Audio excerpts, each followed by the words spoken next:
Welcome back to my latest vlog. I think this is probably about the fourth attempt or something. I've been trying to make do with using my DSLR for recording videos because the quality's really good, but the amount of effort it takes was just beginning to be a bit ridiculous, and then I ran into the time limit last time I tried to record this, and it's like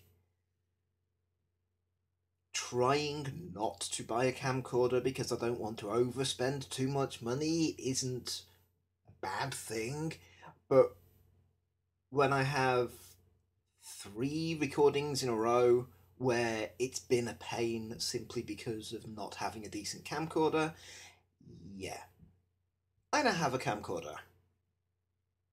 Which is nothing to do with what the subject of this current vlog is supposed to be. This time we're talking anime packaging, because what I also got today, well, ordered it a while back, came out yesterday, arrived today from Animatsu Entertainment, the Blu-ray of Love, Chunibyo and Other Delusions. And I've been meaning to talk about packaging for, DVDs and Blu-rays, anime especially, and games and stuff for a while, and now doing videos, wanting to do regular videos, and this sort of being something that I wanted to, well, it has a visual aspect. If I'd blogged about it, it would be picture heavy, or I could record about it and put it on YouTube. So here we have what they're calling their I believe they're calling it their deluxe Blu-ray release, which is basically, well, it's got a decent, sort of hardboard style slipcase. I have a love-hate relationship with these things. I don't like opening boxes to get to boxes. It seems pointless. You have your nice bog standard Amaray case for containing your discs. Why would you want to get a box out of a box? Now, if you're a large box set with multiple discs, or you're something like the limited edition of the Final Fantasy X and X-2 HD remaster for PlayStation 3, you've got multiple things in the box. In this case, the game disc case and a little art book. In this case, no pun intended, it's just one single Amaray case. And to make it, well, in my opinion anyway, to make it worse, the artwork is exactly the same on the box as it is on the case itself. So it's not even offering alternate artwork. It's just you've got a box to contain a box with redundant artwork on it. And I have to admit, to me it seems just a little bit pointless. For a single case release anyway. Although what I will give it, I will definitely give it this. The case itself, the art box, it's fairly good. It's sturdy, it's rugged, it doesn't feel like it's likely to fall apart. It's... Well, basically, it feels like a decent container. Even if I don't think a box needs a box, this is a good box. Again, compare things like this one, and you have very, very flimsy card. And this is for a physical edition of a game where if you're playing it from the disc, you have to put the disc in to play it. So if you have other PS3 games that you're playing, or if it's your primary Blu-ray player, you're going to be taking this, out of this, an awful lot. I don't fancy its chances of survival.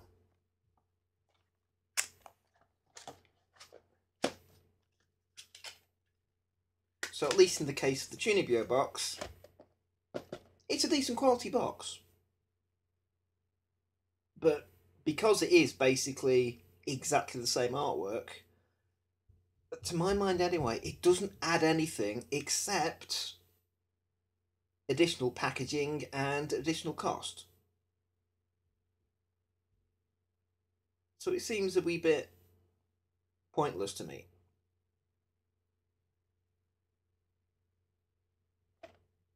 Having said that, I don't have too much of a problem with the spine. It's set out pretty much the way I tend to like them. You know, some people, they say they like the spines of boxes to be fairly minimal. You know, they want, I guess, you know, they probably want the name of the show, but you know, they just want it to look good on the shelf. You know, their collection is, or their shelf is a collection. And yes, they play the discs, but how it looks on the shelf is really important. You know, the box is a display piece. Whereas to me, a box is a container. But it's also what allows me to identify something on the shelf.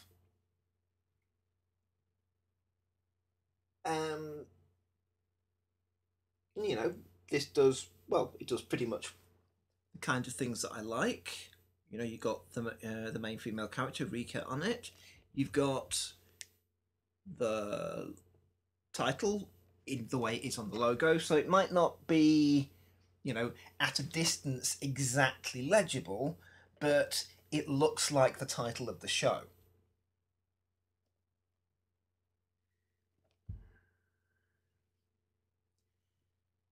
BBFC logo, necessary evil for a UK release. But basically, that's the kind of thing that I like, to be honest. You know, my ideal packaging is, you know, I mean, you tend to have I don't know whether it's a requirement or just the way shops tend to like it, but you always either have the little Blu-ray stripe at the top, or it's actually in the case which gives it. But apart from that, you know, I like, you know, some sort of artwork that is representative of the show. You know, maybe it's a character headshot, maybe it's some emblem that's, you know, important to do with the show or film in question. The title, I like them when they're fairly plain. Again, like the Final Fantasy one does, both over the artwork and just completely plain on the other side, just so that, you know, when it's on the shelf, I can see the title and I know what I'm looking for. But so often it just ends up being, you know, sort of really overly fancy typefaces. You know, I like something just bold and identifiable, whether it's just nice and plain black and white or vice versa, or nice and plain on some colour or some artwork, or if it's not easily able to be read, you know, again, like this one, have it be the series logo version of the title, so that even if you can't exactly make out the words, it looks like the show. As a necessary evil, the BBFC certificate isn't too bad, I guess. You know, they've got to be on the case. It's debatable as to whether they need to be on the spine. To my mind, if it's absolutely got to be on the packaging somewhere, I'd like it to be on the spine, just so that, again, it is, for me, that's part of the information that's facing out of the shelf. I need that information. You know, okay, yes, I live on my own. I occasionally watch things when Robin comes around to visit. So most of the stuff that I watch doesn't need any sort of, oh, what age limit is it? However, I have an 8-year-old niece and a 3-year-old nephew. And if I wanted to show them anything, if I was just kind of scanning all of my shelves, if they've always got the age certificates on, I can just automatically eliminate anything with basically a red circle. Anything rated 12, 15 or 18, I ain't showing to an 8 and a 3-year-old. So, by having those on there, I can quickly kind of easily eliminate the stuff that is not going to be appropriate to show to young kids. Or similarly, if I'm in the mood for something that's kind of, heavily psychological or violent or horror or something like that, might not want to watch them all the time, but if I'm in the mood to watch something like that, again, I can probably discount anything that's certainly that's U and PG, and if I can just home in on all the 18 rated stuff, it's like, ah, yes, scary horror film. That's exactly what I'm looking for. And it means I don't have to kind of also wade through anything that's family friendly. So again, I don't have a problem with that. And similarly, having the distribution company's logo on it. Again, if it's got to be somewhere, I don't mind it being on the spine, because again, sometimes it's a useful identifying mark. You can see it at a glance. I do like that being there. Then you get on to a couple of things that some people aren't as keen on, but I also tend to like. I like to know how much of a series is in a particular case. Whether it's saying part 1 or episodes 1 to 5 or something like that, it's useful. It tells me how much of it, and if it's a complete series or if it's a standalone film or something, if it says the complete series, I know that I just need to get one case off the shelf, or even if it's a thick case or whatever, but it tells me everything that I need before I even reached for the shelves. And to be honest, because of the way that both my anime and non-anime shelves are set out, it is not trivial to just kind of go, oh, I'll pick this up and then I'll have a look at all the information on the back. Some of the shelves are a little bit high and a little bit out of the way. I can get to them when I need to pull something down, but I don't want to be sorting through them just to find a specific, is it this, is it this, is it this? And one that some people really hate, and although I wouldn't say I think it's a must-have, it's something that I do appreciate when it's on there. But again, I don't mind as long as it's somewhere on the packaging, but I don't mind if it's on the spine. How many discs? It's useful to know, how many discs are in the case. How many, if I know how many episodes and how many discs, I know how often I'm going to be changing the disc. And, that can have an effect on what I want to watch. Maybe not all the time, maybe not a lot of the time, but I know, for example, if I'm ill, that's when I do most of my video watching. And seriously, if I've not got the energy to move and I'm really, really feeling drained, I just want to put a disc in, press play, and not have to change the disc every so often. And if I can tell the difference between, 13 episodes on 2 discs and 12 episodes on 4, I'm going to go for the former one because it means I won't have to get up as often. And, if I'm feeling absolutely drained of energy and really feeling quite rotten and just need something to pick my mood up, that's exactly what I'm going for. Or if it's in the middle of winter and I'm watching something from bed, I ain't getting up out from underneath that duvet more than I need to. Not at all. So again, some people find all those extra things on the spine make it busy, but to me it makes it it gives me everything I need. You know, to me, the case that your discs come in, it's a container and it's an identifier. You know, the front has something nice and pretty, the back has a crap ton of blurb, the spine has everything that I need at a glance from the shelf, and the box has nice shiny Blu-rays for me to watch. And that's it.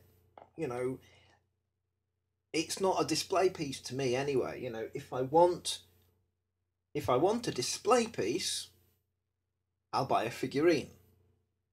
If I want something to look nice, I will buy a poster. If I want to watch videos, I'll buy discs in a box. And that's about it. And sometimes I think I'm in a bit of a minority in that, but it just seems to be that that's the way things are. Right, well, I've been rambling on for over a quarter of an hour now, trying out one new camcorder. And if you'll have noticed from the last couple of main videos that I've put up, I am manually adding subtitles to them.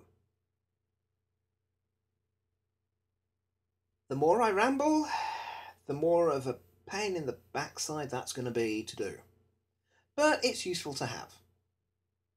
If for no other reason, you know, if you follow the Here's the Thing podcast at all, you'll know Robin is deaf. Yes, obviously she has a very functional level of hearing, but she relies on stuff like lip reading, subtitles. Those things really help. You know, if we're watching videos, subtitles. It's why we don't watch dubbed anime. Not only do we not like it by preference, but if we're going to watch stuff together, she needs the subtitles. It's not an optional extra. Even with the dub, she'll have the subs on. So, yeah. I record these vlogs and go, I'd like my podcast co-host to watch these. And especially seeing I've just done too heavy on the sound effects, I was showing her them on my iPad the other day, and she was just kind of going, yeah, I can't follow that. So I put subtitles on. And there's going to be nearly 20 minutes worth to do this time. Oh well, the plan is to try to get something up every week, maybe every couple of weeks, but I'm trying to do every week, at least until I'm back in work. Then it's probably going to slack off, quite obviously. Or I could bring the camcorder to whatever job I get next and just set it up on my desk and record it during office hours, but that usually tends to be frowned upon if you've actually got a task that you're supposed to be accomplishing. Oh well, that'll do for now. And chances are, I shall be back next week. See ya.